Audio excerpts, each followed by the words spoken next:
Hello, welcome to our channel. Hope so आपको chapter first बिल्कुल clear हो। अगर आपने चैप्टर फर्स्ट अभी तक नहीं पढ़ा है तो सबसे पहले आप चैप्टर फर्स्ट क्लियर कीजिए, क्योंकि जब तक आप चैप्टर फर्स्ट नहीं समझेंगे आपको सेकंड समझ नहीं आया होगा। और अगर आपके कोई भी डाउट्स हैं तो आप मेरे को कमेंट करके बता सकते हैं कि हमें ये नहीं समझ आया चैप्टर फर्स्ट में। आई विल मेक श्योर कि मैं उन डाउट्स को जल्दी से जल्दी क्लियर कर सकूँ। और अगर आपको चैप्टर फर्स्ट अच्छे से समझ आ गया है और मेरा तरीका आपको पसंद आया है तो प्लीज़ मेरी वीडियोस को लाइक कीजिए। और अगर अभी तक आपने हमारे चैनल को सब्सक्राइब नहीं किया है तो प्लीज़ इसको सब्सक्राइब कीजिए। सेकेंड थिंग, इस चैप्टर को पूरा समझने के लिए प्लीज़ इस वीडियो के एंड तक बने रहिएगा, क्योंकि अगर आपकी एक भी टर्म छूट जाती है तो आपको चैप्टर क्लियर नहीं होगा। तो चलते हैं अब चैप्टर की तरफ।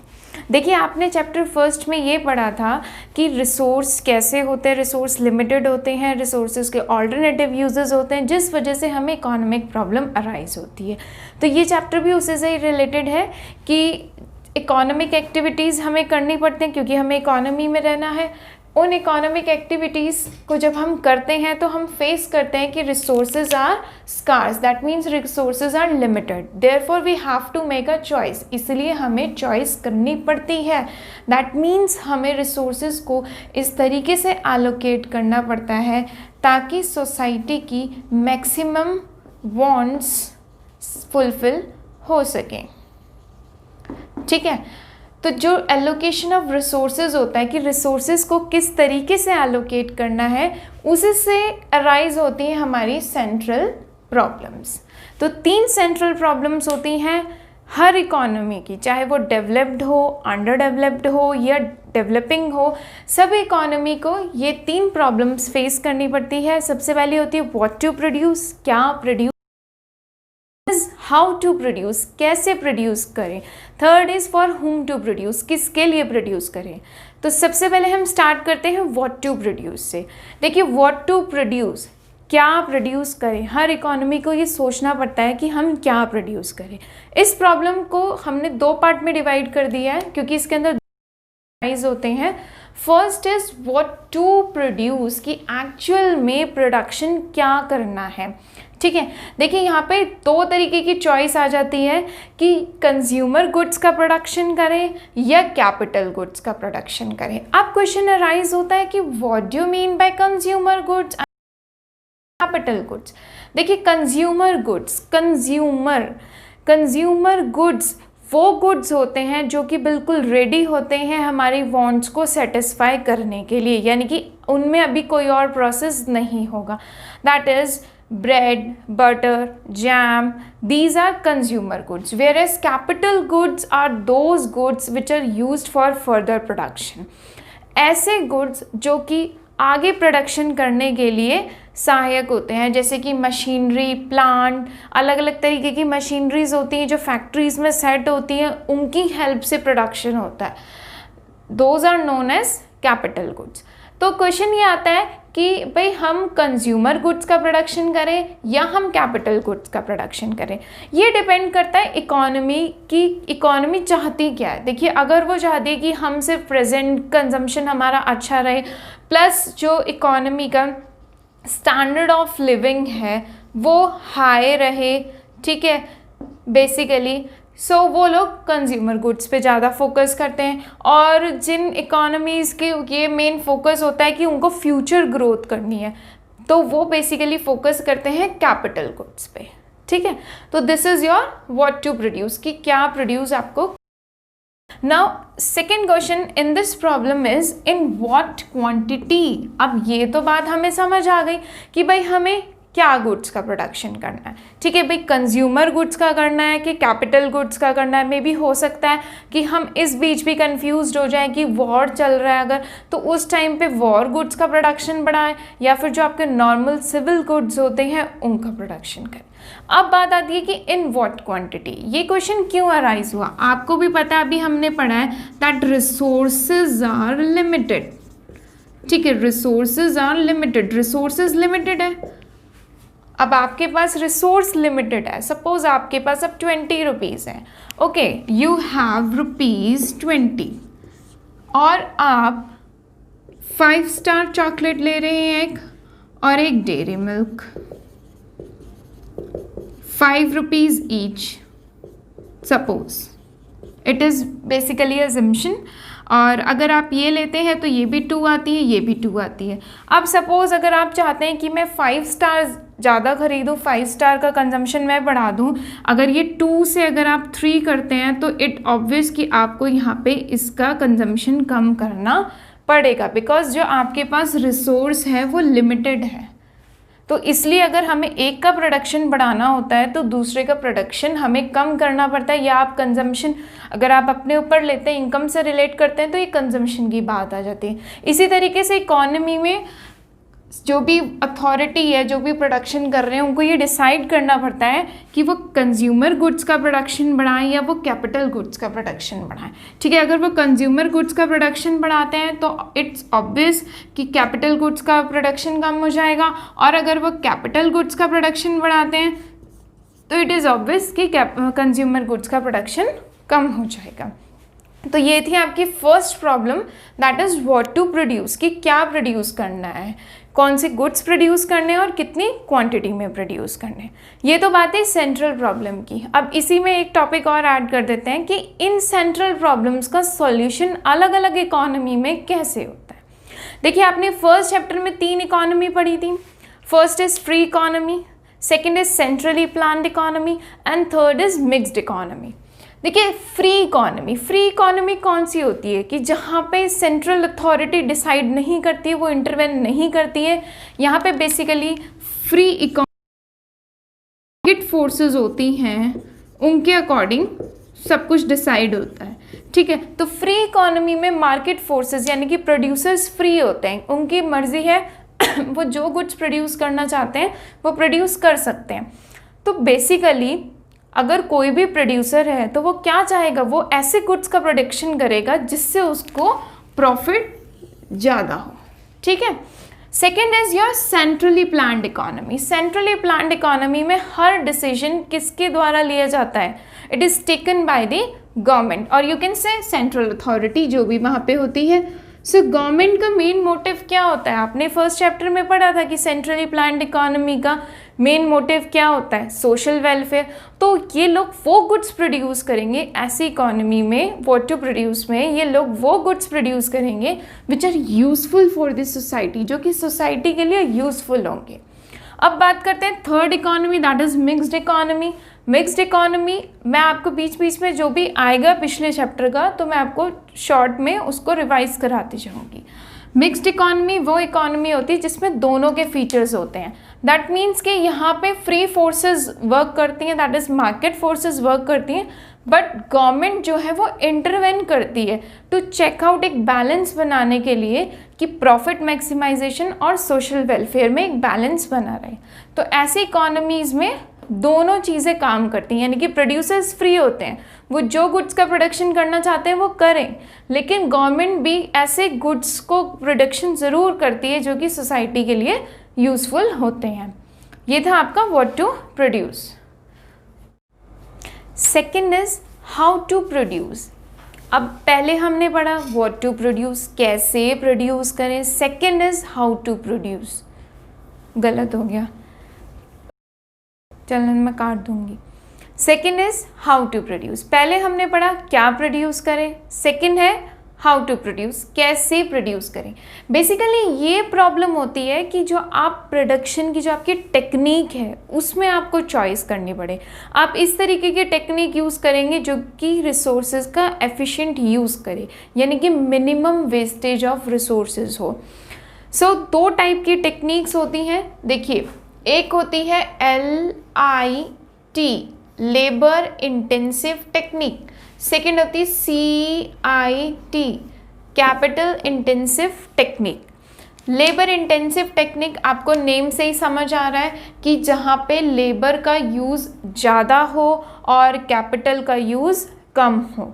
ठीक है, जैसे कि जो हैंडलूम इंडस्ट्री होती है वहाँ पे लेबर ज़्यादा यूज़ होता है, या फिर स्मॉल एंड इंडस्ट्रीज़ में लेबर ज़्यादा यूज़ होता है और कैपिटल कम यूज़ होती है, दैट इज़ मशीनरीज़ का यूज़ कम होता है, वो होती है लेबर इंटेंसिव। बेसिकली ये टेक्निक जो है अंडर डेवलप्ड और डेवलपिंग कंट्रीज़ के द्वारा यूज़ करी जाती है, क्योंकि उनके पास लेबर सरप्लस में होता है, बट वहाँ पे जो मेन कमी होती है वो होती है कैपिटल की। ठीक है, now second is capital intensive technique. So आपको नेम से ही क्लियर हो रहा है, capital that is more of C, यानी कि कैपिटल ज़्यादा, less of L that is labour, जहाँ पे कम यूज़ होए, जहाँ पे बेसिकली सारा वर्क मशीनरीज के थ्रू हो, that is capital intensive technique. ये बेसिकली आपको मोस्टली ये टेक्निक जो है वो डेवलप्ड इकोनॉमीज़ द्वारा यूज़ करी जाती है, क्योंकि उनके पास लेबर की कमी होती है और कैपिटल उनके पास बहुत ज़्यादा होता है। अब बात आती है लेबर इंटेंसिव टेक्निक यूज़ करी जाती है तो उससे क्या फ़ायदा होता है। उससे ये फ़ायदा होता है कि अब डेवलप्ड कंट्रीज़ हैं तो वहाँ पे तो लेबर इंटेंसिव टेक्निक अगर वो यूज़ करते हैं, रिक्रूट कराना पड़ेगा लेबर, क्योंकि उनके पास लेबर नहीं होता है। सो बेसिकली ये डेवलपिंग और अंडर डेवलप्ड इकोनॉमीज़ यूज़ करते हैं, जिससे कि एम्प्लॉयमेंट अपॉर्चुनिटीज़ क्रिएट होती हैं। जबकि कैपिटल इंटेंसिव अगर टेक्निक यूज़ करी जाती है तो उसका एडवांटेज होता है कि जीडीपी की ग्रोथ यहाँ पे आ जाती है कि आपको एम्प्लॉयमेंट इंक्रीज करनी है या फिर आपको जीडीपी की ग्रोथ करनी है। ठीक है, चॉइस अब यहाँ पे आ जाती है। अब ये तो थी हाउ टू प्रोड्यूस। अब वही क्वेश्चन आ गया है कि सॉल्यूशन कैसे होगा इनका, इस प्रॉब्लम का तीनों इकोनॉमी में क्या क्या सॉल्यूशन है। First economy is your free economy. अभी मैंने आपको बताया कि फ्री इकोनॉमी कौन सी इकोनॉमी होती है, जहाँ पे सारे डिसीजन जो है मार्केट फोर्सेस के अकॉर्डिंग लिए जाते हैं। तो ऐसी इकोनॉमी में प्रोड्यूसर्स फ्री होते हैं, तो बेसिकली वो तो ऐसी टेक्निक यूज़ करेंगे जिससे कि उनकी कॉस्ट जो है वो कम आए और उनको प्रॉफिट ज़्यादा से ज़्यादा हो। जबकि दूसरी साइड पे जो सेंट्रली प्लान्ड इकोनॉमी होती है उनका मेन मोटिव होता है सोशल वेलफेयर। सो बेसिकली वो ऐसे टेक्निक यूज़ करेंगे जो कि सोसाइटी के लिए हार्मफुल ना हो। मेन फोकस उनका ये होगा कि भाई कोई भी ऐसी टेक्निक आप ना यूज़ करें, ऐसी मशीनरीज ना लगी हो जिससे कि कुछ ऐसा एमिट हो कि वो सोसाइटी को या एनवायरनमेंट को पॉल्यूट करे। So which is not harmful for the society, that technique is used by the centrally planned economy. Now mixed economy. So mixed economy में दोनों के फीचर्स होते हैं। सो यहाँ पे क्या होता है कि फ्री की तरह ही यहाँ पे प्रोड्यूसर्स अपनी मर्जी करते हैं, लेकिन गवर्नमेंट इस चीज़ का ध्यान रखती है कि वो कोई भी ऐसी टेक्निक को यूज़ ना करें जो कि हमारे एनवायरनमेंट को या हमारी सोसाइटी के लिए useful. How to third, for whom to produce, यानी कि किसके लिए प्रोड्यूस करना है। पहले हमने पढ़ा क्या प्रोड्यूस करना है, सेकंड कैसे प्रोड्यूस करना है, थर्ड इज़ अब बात आती है कि किसके लिए प्रोडक्शन करना है। देखिए जो हमारी सोसाइटी है बेसिकली वो दो सेक्शंस में डिवाइडेड है, richer section and second is poorer section. देखिए अगर रिचर सेक्शन के लिए प्रोडक्शन होता है तो इट्स ऑब्वियस कि उनके लिए ऐसे गुड्स प्रोड्यूस होंगे जिसमें कि प्रोड्यूसर को ज़्यादा प्रॉफिट होगा, प्रॉफिट मार्जिन ज़्यादा होगा। अगर प्रॉफिट ज़्यादा होता है तो प्रोड्यूसर की सेविंग्स भी ज़्यादा होंगी, उन सेविंग्स से वो इन्वेस्टमेंट कर सकेगा ज़्यादा। अगर वो इन्वेस्टमेंट ज़्यादा करता है तो प्रोडक्शन ज़्यादा होगा, और अगर प्रोडक्शन ज़्यादा होता है तो जीडीपी भी बढ़ जाती है, यानी कि जीडीपी की ग्रोथ होती है। अगर वो पुअरर सेक्शन के लिए प्रोड्यूस ज़्यादा करते हैं तो उसका सिर्फ एक ही मोटिव होता है, वहाँ पे प्रॉफिट इट्स ऑब्वियस कि कम हो जाएगा, सेविंग कम हो जाएंगी, इन्वेस्टमेंट कम हो जाएगी, तो प्रोडक्शन भी कम होगा, प्रोडक्शन कम होगा तो जीडीपी भी कम होगा। लेकिन यहाँ पे एडवांटेज ये होता है कि जहाँ पे बेसिकली ये सेंट्रली प्लान्ड इकोनॉमीज़ में ध्यान रखा जाता है और मिक्स्ड इकोनॉमीज़ में कि ऐसे गुड्स का भी प्रोडक्शन होना चाहिए जिससे कि सोसाइटी का वेलफेयर बढ़ सके। ठीक है, तो अब आपको ये क्लियर हो ही गया होगा कि तीनों इकोनॉमी में इसका सॉल्यूशन क्या होने वाला है। देखिए अगर फ्री इकोनॉमी है तो इट इज़ ऑब्वियस कि वो लोग किसके लिए प्रोड्यूस करेंगे, रिचर सेक्शन के लिए, ताकि उनको ज़्यादा से ज़्यादा प्रॉफिट हो। अगर वो सेंट्रली प्लान्ड इकोनॉमी है सो बेसिकली उनका मेन मोटिव होगा कि जो कंज्यूमर्स है, सभी तरीके की कंज्यूमर्स हैं जो कि इतना अफोर्ड नहीं कर सकते हैं, लो क्लास लेवल के लिए, पुअरर सेक्शन के लिए ज़्यादा प्रोडक्शन वो करेंगे, दैट इज़ कंज्यूमर गुड्स पे ज़्यादा ध्यान दिया जाएगा। Third is your mixed economy. Mixed economy में क्या होता है, अब जैसे कि इंडिया में आप देखिए कि हर तरीके के गुड्स अवेलेबल हैं, महंगे से महंगा भी और सस्ते से सस्ता भी है। कुछ गुड्स ऐसे हैं जिनको गवर्नमेंट जो है परचेज करके, ठीक है, उनको जो एसेंशियल गुड्स होते हैं उनको राशन की शॉप्स पे प्रोवाइड कराती है सब्सिडाइज रेट पे। सो दैट इज़, वो एक बैलेंस क्रिएट करते हैं कि वहाँ पे वो उनका जो प्रोड्यूसर का मोटिव है ऐसी इकोनॉमीज़ में, वो प्रॉफिट मैक्सिमाइजेशन भी चलता रहे और side by side social welfare भी होता रहे। तो ये तो थी आपकी 3 main central problems, what to produce, how to produce and for whom to produce. देखिए 2 एडिशनल प्रॉब्लम्स और आती हैं, ये बेसिकली होती हैं डेवलप्ड और डेवलपिंग कंट्रीज़ में। Fourth is how to achieve fuller utilisation of resources, कि रिसोर्सेज का फुलर यूटिलाइजेशन हम कैसे अचीव करें। दैट मीन्स कि अगर रिसोर्सेज अंडर एम्प्लॉयड हैं या उनको अंडर एम्प्लॉयड मीन्स कि ऐसे रिसोर्स हैं जिनको अभी तक एम्प्लॉयमेंट नहीं मिली है। जैसे कि अगर हम लेबर का ले लें कि लेबर जो है, जो लेबर क्लास है वो अभी फुली एम्प्लॉयड नहीं है, या फिर कोई और रिसोर्स है वो अभी हमारे पास है और प्रोडक्शन कैपेसिटी हम कर सकते हैं बट उतना प्रोडक्शन नहीं हो पा रहा है, दैट इज़ अंडर यूटिलाइज्ड है। तो ऐसे कैसे उसको अचीव करें। देखिए 2 टाइप के आउटपुट होते हैं, एक होता है आपका actual output and one potential output. Actual output that means कि जो आपका एक्चुअली प्रोडक्शन हो रहा है, एंड पोटेंशियल आउटपुट इज या मैक्सिमम आउटपुट, जितना मैक्सिमम प्रोड्यूस कर सकते हैं। तो जो बेसिकली अंडर डेवलप्ड और डेवलपिंग इकोनॉमीज होती है, बेसिकली वहाँ प्रॉब्लम होती है कि जितना वो मैक्सिमम प्रोडक्शन कर सकते हैं वो कहीं उससे पीछे ही होते हैं, यानी कि एक्चुअल आउटपुट, उनका जो एक्चुअल प्रोडक्शन होता है ऐसी इकोनॉमीज़ का वो कम होता है, जिसकी वजह से उनके जीडीपी भी कम हो जाता है। तो उनकी एक ये भी प्रॉब्लम रहती है कि कैसे हम अपने रिसोर्सेज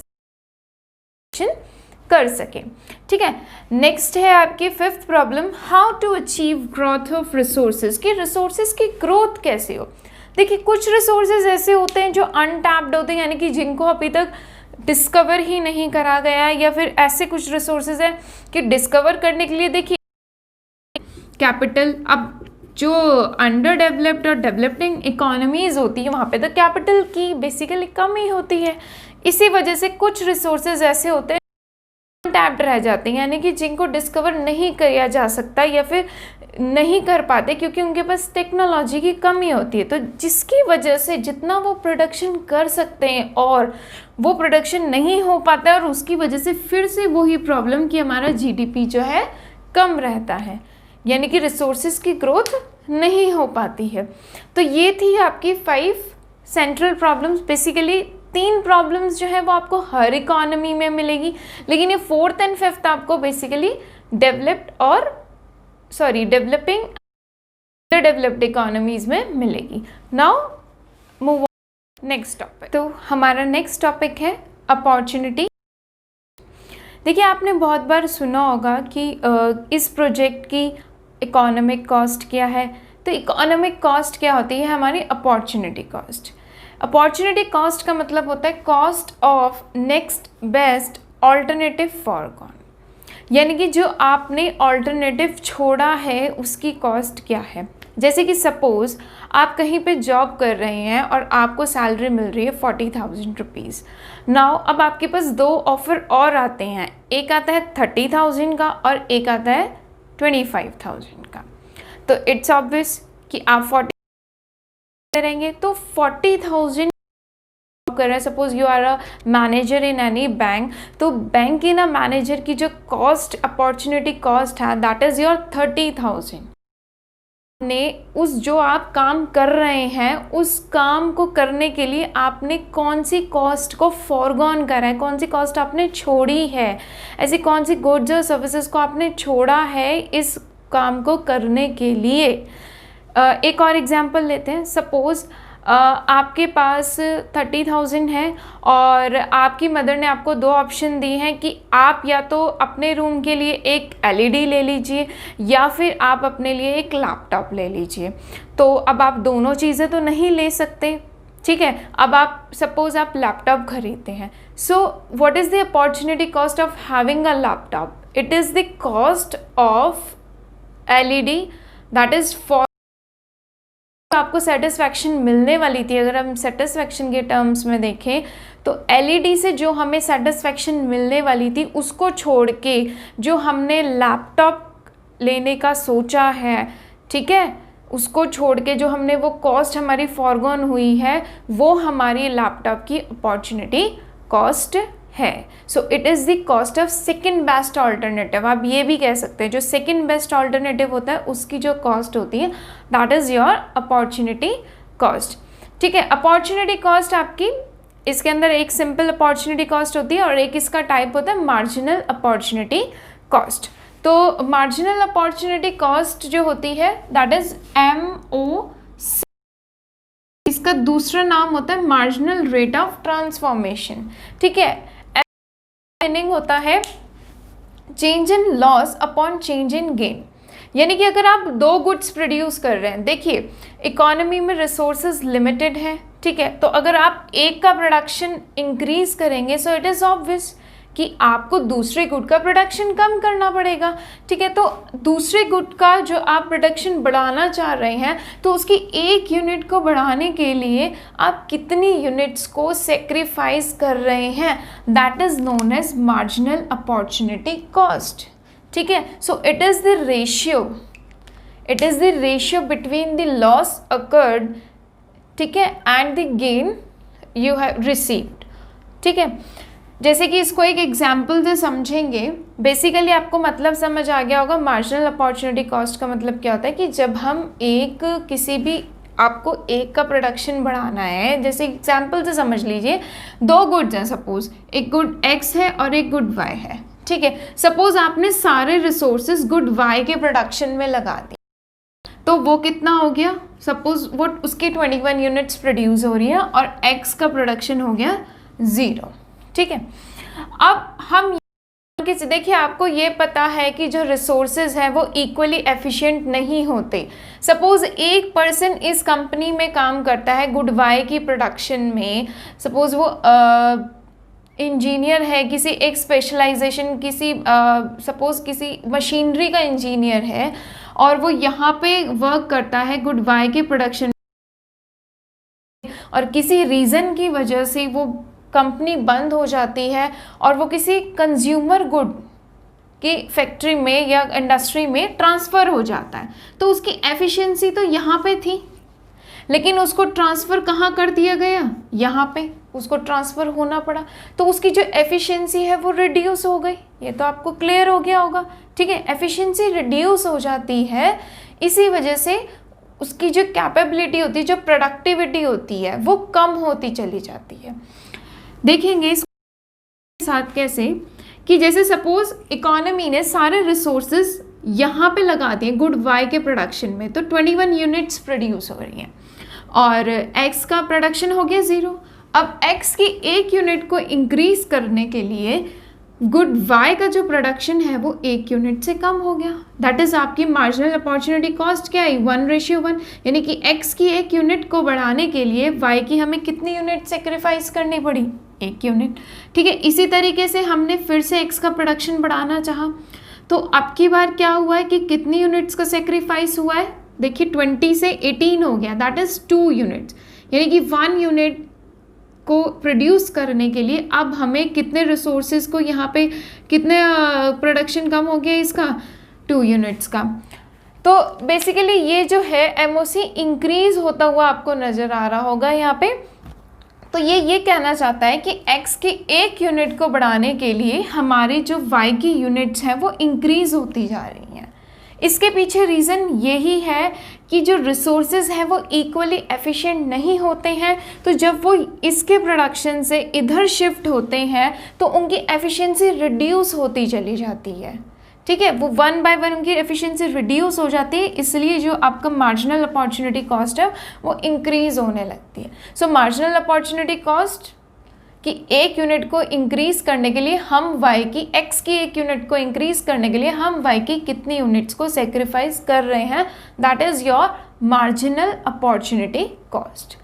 अगर आपको मार्जिनल अपॉर्चुनिटी कॉस्ट क्लियर हो गया तो आपको नेक्स्ट टॉपिक अब इजीली क्लियर हो जाएगा, ठीक है। ये था मार्जिनल अपॉर्चुनिटी कॉस्ट, जिसको हम MRT भी बोलते हैं, that is marginal rate of transformation. Now move on to next topic which is related to this one topic. This is production possibility curve. So production possibility curve क्या होता है कि एक कर्व जो कि डिफरेंट, अब इसी टेबल से आपको ये समझ आ जाएगा. सो ये एक कर्व होता है जो कि डिफरेंट दो गुड्स के डिफरेंट कॉम्बिनेशंस आपको शो करता है जो आपकी गिवन रिसोर्सेज से प्रोड्यूस कर सकते हो. ठीक है, देखिए ये था आपका PP set. Set you can से शेड्यूल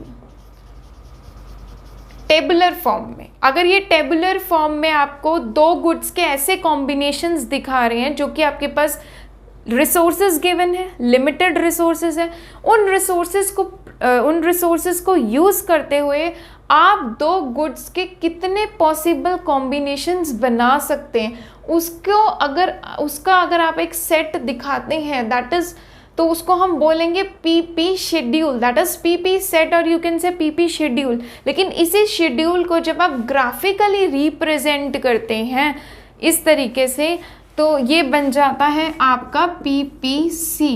सो PPC की डेफिनेशन को रटने की ज़रूरत नहीं है, ये बहुत इजी है. तो क्या डेफिनेशन बनी है इसकी? It is a curve showing different combination of two goods which can be produced with the given resources. अब इसमें बेसिकली 3 assumption होते हैं. आपके पास resources given है, ठीक है, जो resources given है आपने उनका fuller utilization कर लिया है और efficiently utilization कर लिया, यानी कि कोई भी resources unemployed नहीं है. थर्ड जो मेन है that is technology remains constant, कि जो आपकी टेक्निक ऑफ प्रोडक्शन है वो कांस्टेंट रहेगी थ्रू आउट द कॉम्बिनेशंस. आपकी बुक्स में आपको 3 ही एजम्पशन मिलेंगे, बट 2 एजम्पशंस ऐसे हैं जो कि आपको पता होने चाहिए, जिससे कि आपको इसकी कैरेक्टरिस्टिक्स और यू कैन से प्रॉपर्टीज़ में बहुत हेल्प मिलेगी. नेक्स्ट वन इज 2 गुड्स, कि यहाँ पे फोकस करा गया है सिर्फ 2 गुड्स पे. आपके कोर्स में सिर्फ 2 गुड्स का ही PP कर्व है. सो इसका एग्जम्पशन और होता है कि 2 गुड्स का ही हम प्रोडक्शन कर रहे हैं. Next are not equally efficient. अभी मैंने आपको MOC में बताया था कि रिसोर्सेज इक्वली एफिशिएंट नहीं होते हैं, इसलिए जब वो एक यूज़ से दूसरे यूज़ पे जाते हैं तो उनकी एफिशिएंसी कम हो जाती है. ठीक है, तो ये PPC की डेफिनेशन थी. आप पहले डेफिनेशन लिखेंगे, देन एजम्पशंस, फिर उसकी टेबल. अब इसको ग्राफिकली कैसे बनाना है, देखिए ये फर्स्ट ग्राफ है आई थिंक आपके लिए क्लास 11th इकोनॉमिक्स में. ग्राफ कैसे बनाते हैं, आपको कैसे पता चलेगा कि हमें 2 गुड्स अगर गिवन है, सपोज यहाँ एप्पल्स हैं, यहाँ ऑरेंजेस हैं, तो कैसे कौन सा x एक्सिस पे लेना है और कौन सा y एक्सिस पे लेना है. जो भी चीज़ बढ़ती चली जा रही है वो आप x एक्सिस पे लेंगे, और जो भी रिड्यूस होता चला जा रहा है वो आप y एक्सिस पे. ठीक है, जब हम इसकी प्लॉटिंग करेंगे तो आपको कुछ इस तरीके का कर्व मिलेगा. इस तरीके से आप प्रॉपर प्लॉटिंग कीजिएगा. गुड x इधर, गुड y इधर. जब आप प्लॉटिंग करेंगे तो आपको ये कर्व मिलेगा जिसकी शेप होगी concave. This is known as your PPC, production possibility curve. इसके कुछ अदर नेम्स भी होते हैं, जैसे कि PPF, production possibility frontier, PPB, production possibility boundary, TC, transformation curve, TF, transformation frontier, and TB, transformation boundary. क्योंकि यहाँ पे ट्रांसफॉर्मेशन होती है इसलिए इसको ट्रांसफॉर्मेशन से भी रिलेट किया गया है. अब चलते हैं, आपको PPC क्लियर हो गया. एक ऐसा कर्व जो कि 2 गुड्स के ऐसे कॉम्बिनेशंस, पॉसिबल कॉम्बिनेशन शो करता है जो कि आप रिसोर्सेज से प्रोड्यूस कर सकते हैं. अब बात आती है इसके प्रॉपर्टीज़ के ऊपर. ठीक है, यू कैन से कैरेक्टरिस्टिक्स और प्रॉपर्टीज़. तो आपको इसको PPC को ध्यान से देखिए, आपको क्या समझ आ रहा है इसको देख के कि इसकी क्या प्रॉपर्टी है. एक तो ये कि ये डाउनवर्ड जा रहा है, ये स्टार्ट यहाँ से हुआ था. देखिए ए कॉम्बिनेशन यहाँ था कि जब x का प्रोडक्शन 0 था तो y का प्रोडक्शन 21 था. यहाँ से स्टार्ट होता होता ये यहाँ ख़त्म हुआ है, that means it is downward from left to right. इसके पीछे रीज़न क्या है? फर्स्ट प्रॉपर्टी क्या हुई? Downwards from left to right. इसके पीछे रीज़न वो ये देखिए, अगर आपको एक्स की इसका प्रोडक्शन बढ़ाना है तो आपको इसका प्रोडक्शन कम करना पड़ेगा, क्योंकि रिसोर्सेज क्या है? लिमिटेड। घूम फिर के बात आ जाती है कि रिसोर्सेज क्या है? लिमिटेड। सेकंड आपको क्या दिखाई दे रहा है? अगर आप इसकी शेप को ध्यान से देखिए तो ये कॉनकेव है, ठीक है, कॉनकेव है। दैट मीन्स जो इसका स्लोप है वो कैसा है? इंक्रीजिंग है। स्लोप जो है वो बढ़ता चला जा रहा है। अगर किसी का भी स्लोप बढ़ता है तो ये आपने शायद पहले पढ़ा होगा, अगर नहीं पढ़ा तो मैं बता देती हूँ। अगर स्लोप इंक्रीज होता है तो उसकी शेप हमेशा कॉनकेव आती है, और अगर स्लोप डिक्रीजिंग होता है तो उसकी शेप कॉन्वेक्स आती है, और अगर स्लोप कांस्टेंट होता है तो उसकी शेप जो है वो स्ट्रेट लाइन आती है। 3 बातें याद रखेंगे। अगर स्लोप इंक्रीजिंग है, जैसे कि आप यहाँ पे देख सकते हैं ये कॉन्टिन्यूसली इंक्रीज होता जा रहा है, तो उसकी शेप क्या आएगी? कॉनकेव। यही अगर रिड्यूस होता चला जाता, ठीक है, यहाँ पे सपोज 5 होता, ये 4 3 2 1, कि पहले x की एक यूनिट को बनाने के लिए 5 यूनिट्स की ज़रूरत थी, फिर वो 4 हो गया, फिर वो 3 हो गया, फिर वो 2 हो गया। तो अगर स्लोप डिमिनिशिंग है तो उसकी शेप कॉन्वेक्स हो जाएगी। और अगर ये चीज़ कांस्टेंट रहती है, दैट मीन्स कि x की एक यूनिट को प्रोड्यूस करने के लिए हमें y की हर बार एक ही यूनिट की ज़रूरत पड़ रही है, अगर ये कांस्टेंट रहता है तो उसकी शेप स्ट्रेट लाइन हो जाएगी, ठीक है। तो सेकंड जो इसकी प्रॉपर्टी है वो है it is concave to the origin. इसके पीछे रीज़न यही है कि इसका जो स्लोप है वो इंक्रीज होता रहता है। That means to produce every additional unit of good X, more and more units of good Y is to be sacrificed. ये था आपका पीपीसी। पीपीसी क्या था? पीपीसी की properties and opportunity cost, marginal opportunity cost. Marginal opportunity cost को हम MRT भी बोलते हैं, that is marginal rate of transformation. So आपको क्लियर हो गया होगा।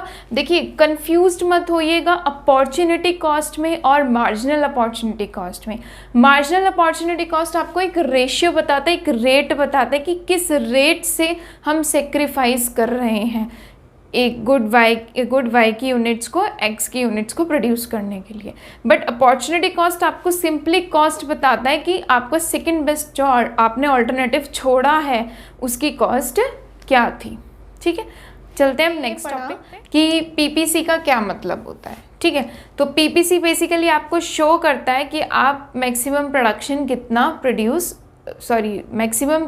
प्रोडक्शन कर सकते हैं। गलत, दोबारा से। सो अभी आपने ये पढ़ा कि पीपीसी का क्या मतलब होता है, जो कि शो करता है कि एक इकोनॉमी मैक्सिमम कितना प्रोडक्शन कर सकती है यूज़ करते हुए, ठीक है। अब बात आती है कि इकोनॉमी क्या हमेशा पीपीसी पे ही ऑपरेट करेगी? ये डिपेंड करता है कि हम रिसोर्सेज को किस तरीके से यूज़ करते हैं। देखिए जैसे ये एक पीपीसी है, ठीक है। सपोज हमारी इकोनॉमी कहीं यहाँ लाई करती इस पॉइंट पे। देखिए ये है आपका गुड एक्स और ये है आपका इधर good Y A. That means X का इतना प्रोडक्शन हो रहा है और वाई का इतना प्रोडक्शन हो रहा है। तो इसका मतलब क्या है? ये पीपीसी है। दैट मीन्स कि मैक्सिमम प्रोडक्शन हमारा हो रहा है। इसको हम बोलते हैं पोटेंशियल आउटपुट। पोटेंशियल आउटपुट होता है जो पॉइंट्स आपके ऑन दी पीपीसी होते हैं, तो कि आपको शो करते हैं कि आपका मैक्सिमम इतना प्रोडक्शन हो सकता है अपने रिसोर्सेज को यूज़ करते हुए। ये इंडिकेट करता है कि आपने रिसोर्सेज को फुली यूटिलाइज कर लिया है। रिसोर्सेज का अगर फुलर यूटिलाइजेशन है तभी आप मैक्सिमम प्रोडक्शन कर सकते हैं। इसी तरीके से पॉइंट बी भी आपको यही शो करता है, पॉइंट सी। सो जो पॉइंट्स आपके ए बी सी ये आपको रिप्रेजेंट करते हैं that resources are fully utilise. इन्हीं कॉम्बिनेशंस को ए, बी एंड सी, यही कॉम्बिनेशंस आपके क्या कहलाते हैं? Attainable combinations. Attainable that means which can be attained with the given resources. ऐसे कॉम्बिनेशंस जो हम अपने रिसोर्सेज को यूज करते हुए achieve, that is known as attainable. अब बात आती ये डी पॉइंट की. क्या ये डी भी अटेनेबल है? Of course D is attainable, क्योंकि ये हमारे पीपीसी के अंदर है. ये पीपीसी आपको क्या दिखा रहा है कि इतना मैक्सिमम प्रोडक्शन आप कर सकते हैं. ये इसने एक बाउंड्री बना दी, ये इतना आप प्रोडक्शन कर सकते हैं. तो जो भी पॉइंट्स पीपीसी के ऊपर है या पीपीसी के, ऑल आर अटेनेबल कॉम्बिनेशंस. ठीक है, लेकिन ए और डी में क्या डिफरेंस है? एक तो इसके ऊपर है, एक इसके अंदर है तो दोनों अटेनेबल, बट डिफरेंस क्या है? ए, बी एंड सी ये आपको शो करते हैं कि रिसोर्सेज फुल्ली यूटिलाइज्ड है. बट डी, अगर आपका प्रोडक्शन डी पॉइंट है, डी कॉम्बिनेशन है, ये आपको शो करता है कि कहीं ना कहीं आपका एक्चुअल आउटपुट आपके पोटेंशियल आउटपुट से कम है. दैट मीन्स ये जो आपका मैक्सिमम आउटपुट है, ये सब मैक्सिमम आउटपुट है, आप कहीं ना कहीं इससे पीछे हैं. आप यहाँ तक जा सकते हैं इजीली. यानी कि क्या रीज़न है इसके पीछे? कि आपका जो मैक्सिमम प्रोडक्शन आप अचीव नहीं कर पाए हैं. तो इसका पीछे रीज़न क्या हो सकता है? कि जो आपके रिसोर्सेज हैं, either that is inefficiently utilise हो रहे हैं, और you can say under utilised है. तो अगर रिसोर्सेज इनएफिशिएंटली यूटिलाइज है या अंडर यूटिलाइज है, तो कहीं ना कहीं हमारी इकोनॉमी पीपीसी के अंदर ऑपरेट कर रही होगी, inside somewhere inside the PPC. That means कि हमारा जो एक्चुअल प्रोडक्शन है वो हमारे maximum production that is potential output से कम है. यानी कि अभी हमारी इकोनॉमी के पास रिसोर्सेज को अच्छे से यूज़ करने के लिए, या कुछ ऐसे रिसोर्सेज है जिनको अभी तक यूज़ ही नहीं करा गया है, तो उनको यूज़ करके हम यहाँ तक पहुँच सकते हैं. ठीक है, ये तो बात हो गई ए, बी, सी, डी की. अब ये पॉइंट ई, ये क्या इंडिकेट करते हैं? It's very simple. ये आपको एक मैक्सिमम बाउंड्री दिखा रही है कि आप इतना मैक्सिमम प्रोडक्शन कर सकते हैं. तो ई क्या होगा? जो कि आप प्रोडक्शन नहीं कर सकते. So E is your attainable combination. That means which can not be achieve with the given resources. जो उसके एजम्पशंस हैं, उन एजम्पशंस को कंसिडर करते हुए ये आपका अचीव नहीं हो सकता है. Therefore this point is attainable combination. Okay, so हमारा नेक्स्ट टॉपिक है शिफ्टिंग और रोटेशन ऑफ पीपीसी. कि पीपीसी में शिफ्टिंग कब कब हो सकती है या पीपीसी कब कब रोटेट करता है. देखिए, समझते हैं इसको. एक आपने पढ़ा था अभी कि पीपीसी की दो प्रॉपर्टीज़ होती हैं. एक तो कॉनकेव होता है और downward to the from left to right. तो शिफ्टिंग और रोटेशन समझने के लिए आपको इतना दिमाग लगाने की ज़रूरत नहीं है. आप बेसिकली उसके एजम्पशन सोचिए कि एजम्पशन किस किस पे बेस्ड है. एक रिसोर्सेज पे और एक टेक्निक पे. तो अगर रिसोर्सेज में कोई चेंज आता है तो उसमें पीपीसी में चेंज आएगा, और इसी तरीके से अगर टेक्निक में कोई चेंज आता है तो पीपीसी में चेंज आएगा. पहले एक पीपीसी बना लेते हैं.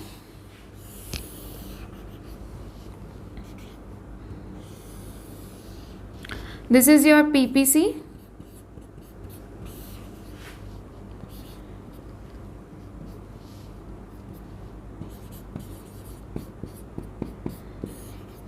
इधर गुड X, ये गुड Y, ये आपका PPC है.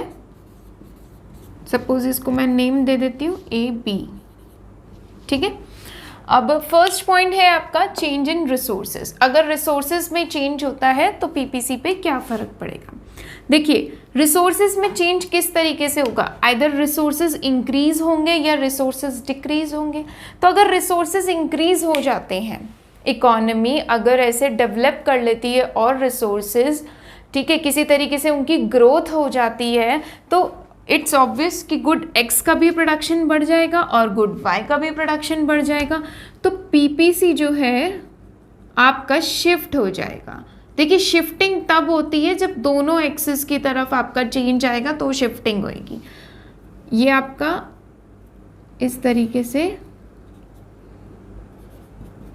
शिफ्ट हो गया towards the right, towards the right. ये ध्यान रखेंगे, हमेशा ध्यान रखिएगा माइक्रो इकोनॉमिक्स में अगर कोई भी चीज़ बढ़ती है कभी भी किसी भी डायग्राम में तो आपके राइट साइड पे वो बढ़ेगी। ये जो आपका कर्व है, कर्व को अपनी तरफ रखिए इस तरीके से, और जो आपका राइट हैंड होगा उस साइड ही वो इंक्रीज होगा। तो अगर रिसोर्सेज इंक्रीज हो जाते हैं तो पीपीसी कुछ इस तरीके से आएगा। ये डॉटेड लाइन है, that is A dash B dash, ये आपका न्यू पीपीसी हो गया। ठीक है, अगर रिसोर्सेज किसी वजह से इकोनॉमी में कुछ फ्लड आ जाता है या किसी तरीके से हमारे रिसोर्सेज, नेचुरल रिसोर्सेज ख़त्म हो जाते हैं तो गुड एक्स और गुड वाई का प्रोडक्शन कम हो जाएगा, दोनों का प्रोडक्शन कम होगा तो ये लेफ्टवर्ड शिफ्ट हो जाएगा A1 एंड B1। सो अगर रिसोर्सेज डिक्रीज हो जाते हैं तो PPC will shift towards the left, यानी कि to the left. And if resources, there is growth in resources, that means PPC will shift towards the right। ठीक है, ये था आपका change in resources। अब सेकेंड पॉइंट की बात करते हैं, that is change in technology।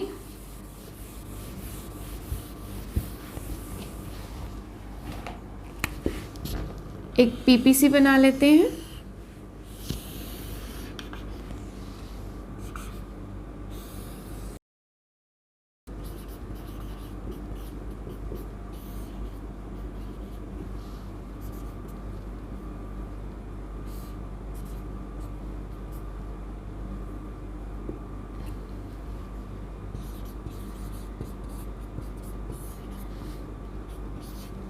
देखिए suppose A B is your PPC. अब चेंज इन टेक्नोलॉजी किस तरीके से होती है? चेंज इन टेक्नोलॉजी में बहुत सारे पॉइंट्स आ सकते हैं। सबसे पहले मीन्स दो तरीके से टेक्निक होती है, या तो आपकी टेक्निक जो है वो एडवांस्ड हो गई है या आपकी टेक्निक आउटडेटेड हो गई है। सबसे पहले बात करते हैं एडवांस टेक्निक और यू कैन से इम्प्रूव्ड टेक्निक। अब इसके अंदर भी बहुत पॉइंट्स आ सकते हैं कि अब ये जो आपकी एडवांस टेक्निक हुई है ये सिर्फ गुड एक्स के लिए हुई है, ये गुड वाई के लिए हुई है, only for production of good X, और you can say only for production of good Y और फॉर बोथ। तो अगर टेक्निक जो है वो गुड एक्स के लिए इम्प्रूव हो गई है, सपोज जो गुड एक्स का जो प्रोडक्शन हो रहा है उसमें जो टेक्निक यूज़ हो रही थी तो कंपनी ने डिस्कवर करी या उन्होंने कोई एडवांस टेक्निक यूज़ कर रहे हैं तो इट ऑब्वियस कि उनकी कॉस्ट क्या आएगी, कम। वो उतने ही रिसोर्सेज से ज़्यादा प्रोडक्शन कर सकेंगे। ठीक है, काट के दोबारा से, तो एडवांस टेक्निक अगर वो गुड एक्स के लिए यूज़ कर रहे हैं तो उनकी जो कॉस्ट है वो कम आएगी, उतने ही रिसोर्सेज से अब वो ज़्यादा प्रोडक्शन कर सकते हैं। तो इस केस में गुड वाई होगा, but due to advance technique आपका जो है गुड एक्स का प्रोडक्शन जो है इंक्रीज हो जाएगा।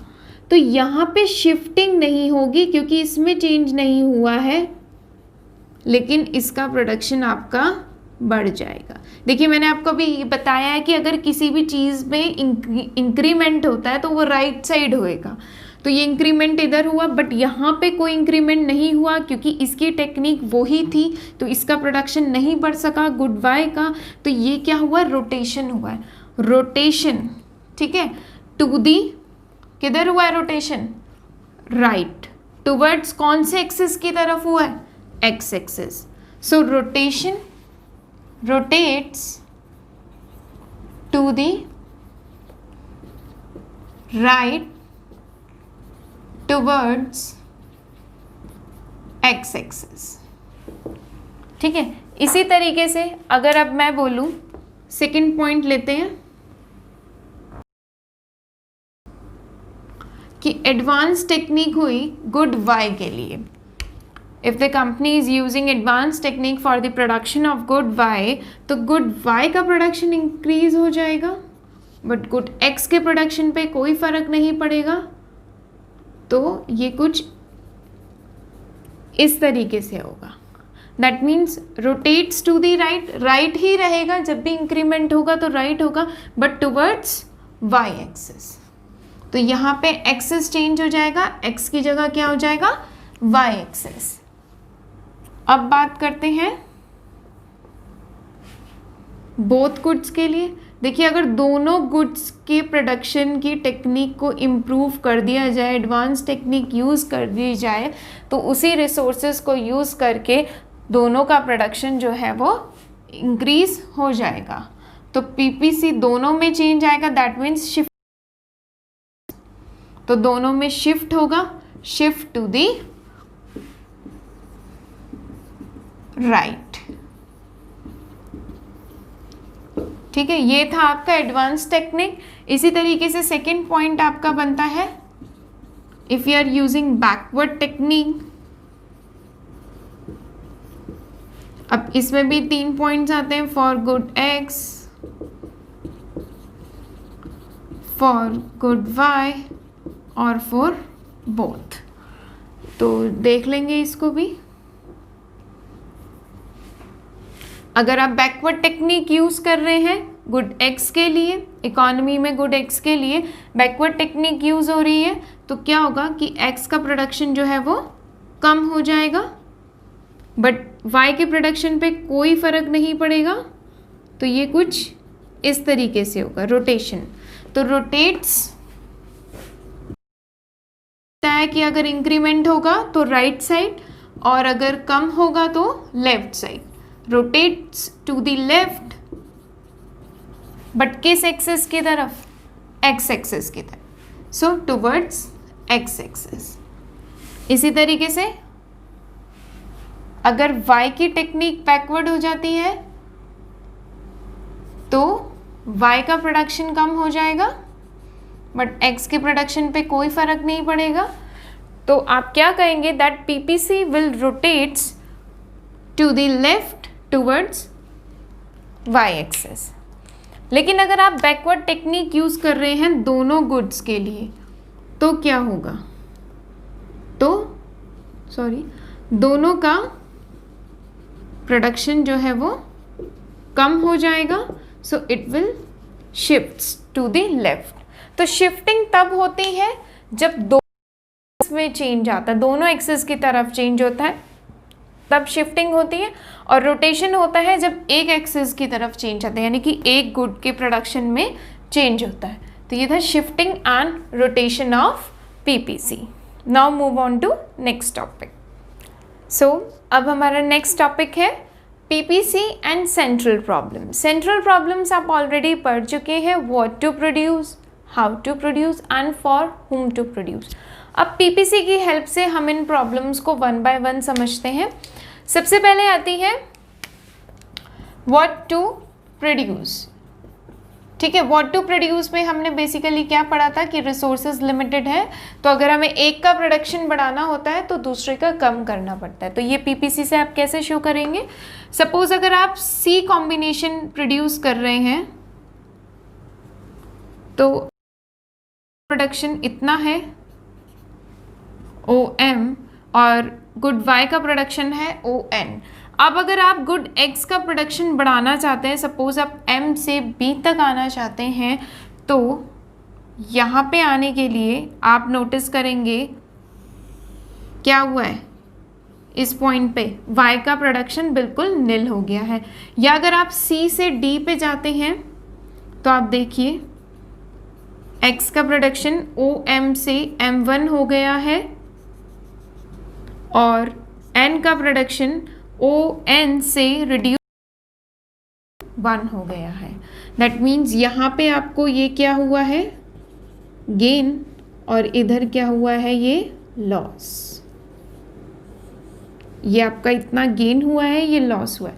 तो पीपीसी की हेल्प से हम इस प्रॉब्लम को समझा सकते हैं। कैसे कि रिसोर्सेज लिमिटेड हैं, अगर हमें एक का प्रोडक्शन बढ़ाना है तो दूसरे का हमें प्रोडक्शन कम करना पड़ेगा, because resources are limited.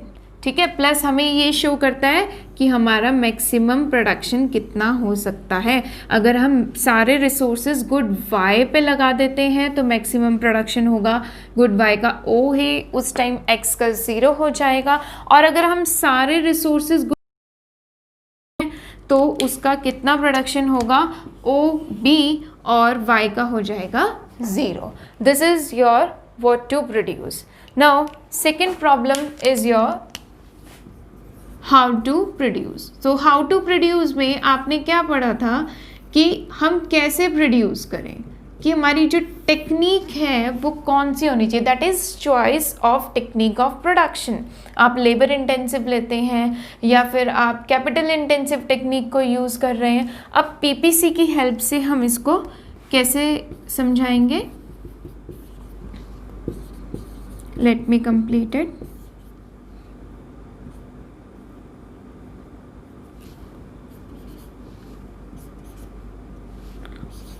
Suppose हमारी इकॉनमी कहीं यहाँ पे लाई कर रही है ए पॉइंट पे, ठीक है। तो ए पॉइंट का मतलब क्या है कि हम अभी मैक्सिमम प्रोडक्शन कर सकते हैं, समवेयर हमारा प्रोडक्शन कहीं कम है। तो हमारी जो टेक्निक है, हम कुछ इस तरीके से टेक्निक को यूज़ करें कि हम ईजिली कहीं भी शिफ्ट हो सकें, बट हमें सेक्रीफाइस ना करना पड़े। कैसे? सपोज आप यहाँ पे हैं, यहाँ पे x का प्रोडक्शन है OM1 और y का है ON1। If you will shift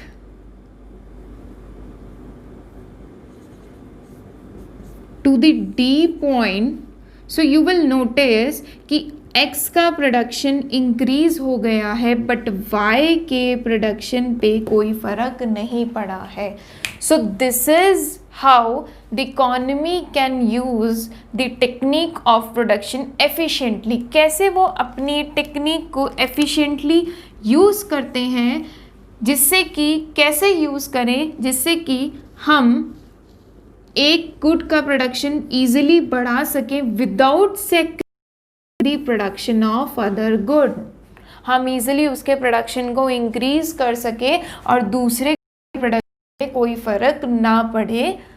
तो इस तरीके से इकोनॉमी कैसे एफिशिएंसी को यूज़ करती है। ठीक है, ये थी आपकी सेकंड प्रॉब्लम। अब थर्ड प्रॉब्लम की बात करते हैं। थर्ड प्रॉब्लम थी बेसिकली आपकी for whom to produce.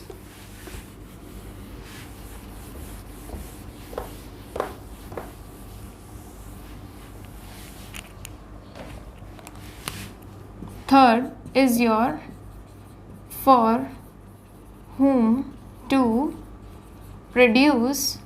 for whom to produce में बेसिकली हमने कि आइदर हम रिचर सेक्शन के लिए प्रोड्यूस करेंगे या मोर पुअरर सेक्शन के लिए प्रोड्यूस करेंगे। सपोज मैं आपके सामने ये दो पीपीसी रखती हूँ, this is A B and this is A1 B1। So आप सोचिए कि कौन सा पीपीसी कौन से सेक्शन को रिप्रेजेंट करता है। देखिए ए बी पीपीसी, वहाँ पे x का प्रोडक्शन इतना है, लेकिन A1 B1 पीपीसी में x का भी प्रोडक्शन इंक्रीज हो गया और y का भी प्रोडक्शन इंक्रीज हो गया। प्रोडक्शन कैसे इंक्रीज होता है, प्रोडक्शन कैसे आपका इंक्रीज हो सकता है, प्रोडक्शन इंक्रीज कैसे होगा, प्रोड्यूसर कैसे प्रोडक्शन बढ़ाएगा, अगर उसके पास पैसा ज़्यादा आएगा, दैट मीन्स कि वो इन्वेस्टमेंट ज़्यादा करेगा। इन्वेस्टमेंट कहाँ से आती है, आइदर सेविंग से आएगी या फिर वो बोरो करेगा। ठीक है, अगर सेविंग से आ रही दैट मीन्स उसको प्रॉफिट, अगर वो बोरो भी करता है वो तभी बोरो करेगा अगर उसको लगता है कि मेरा प्रॉफिट इंक्रीज हो रहा है। तो अगर ये है कि वो रिचर सेक्शन के लिए प्रोड्यूस करें या फिर पुअरर सेक्शन के लिए, अगर वो रिचर सेक्शन के लिए प्रोड्यूस करता है तो इट मीन्स उसको प्रॉफिट भी ज़्यादा होगा, सेविंग्स भी ज़्यादा होंगी, इन्वेस्टमेंट भी ज़्यादा होगा और प्रोडक्शन भी ज़्यादा होगा. So this A1 B1 indicates that it is a PPC if we will produce more for richer section, and this PPC indicates that if we will produce more for poorer section. Okay, so PPC depends. PPC का हमें difference कैसे पता चला कि हमारा जो investment है वो कहाँ पे ज़्यादा है और कहाँ पे कम है. ये थी आपकी third problem. Now fourth problem.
So fourth problem है आपकी fuller utilisation of resources.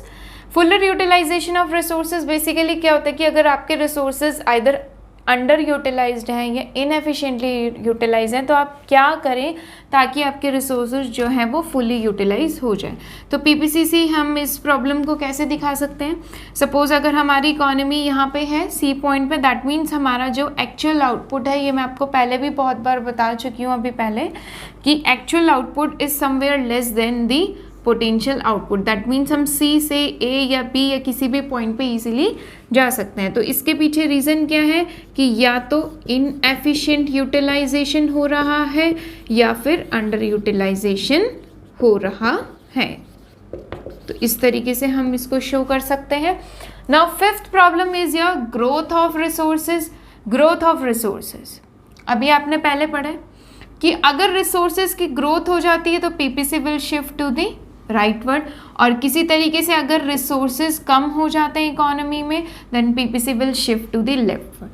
Growth कैसे, जैसे सपोज हमारी जो कंट्री है उसको कोई वो रिसोर्सेज और डिस्कवर कर लें, जैसे पेट्रोल और डीजल का कोई सब्स्टिट्यूट डिस्कवर हो जाए इंडिया में ही, तो इट्स ऑब्वियस कि हर चीज़ का प्रोडक्शन ईजिली बढ़ जाएगा. ठीक है. या फिर जो हमारे यहाँ की ह्यूमन कैपिटल है, ह्यूमन कैपिटल फॉर्मेशन हो जाए, जो हमारी लेबर है वो और स्किल्ड हो जाए, तो वो उसी रिसोर्स उतने ही रिसोर्सेज को यूज़ करते हुए अपनी इनोवेशन से, अपने दिमाग से, अपनी कैलिबर से प्रोडक्शन को इंक्रीज करेंगे, then PPC will shift to the rightward. तो ये था आपका last topic, PPC and central problems. इसी के साथ आपका चैप्टर यहीं पे ख़त्म होता है. तो आई होप कि आपको चैप्टर बहुत अच्छे से समझ आ गया होगा. आप प्लीज़ इसको आराम से देखिए. आप चाहें तो जिस तरीके से मैंने समझा है इसी तरीके से आप अपने नोट्स की फॉर्म में इसको रफली की फॉर्म में लिख सकते हैं ताकि आप इजीली रिवाइज कर सकें. अगर आपको मेरी ये वीडियो पसंद आई हो तो प्लीज़ आप इसको लाइक करें, और अगर आपको कोई भी डाउट है तो आप मुझे कमेंट करके बता सकते हैं, या आपको वीडियो बहुत अच्छी लगी है तो भी आप एक अच्छा सा कमेंट कर सकते हैं. और अगर अभी तक आपने हमारे चैनल को सब्सक्राइब नहीं किया है तो प्लीज़ इसको सब्सक्राइब कीजिए और इस वीडियो को ज़्यादा से ज़्यादा अपनी फैमिली फ्रेंड्स में इसको शेयर कीजिए ताकि सभी घर बैठे इकोनॉमिक्स को ईज़िली समझ सकें. ठीक है. इसी के साथ बने रहिए.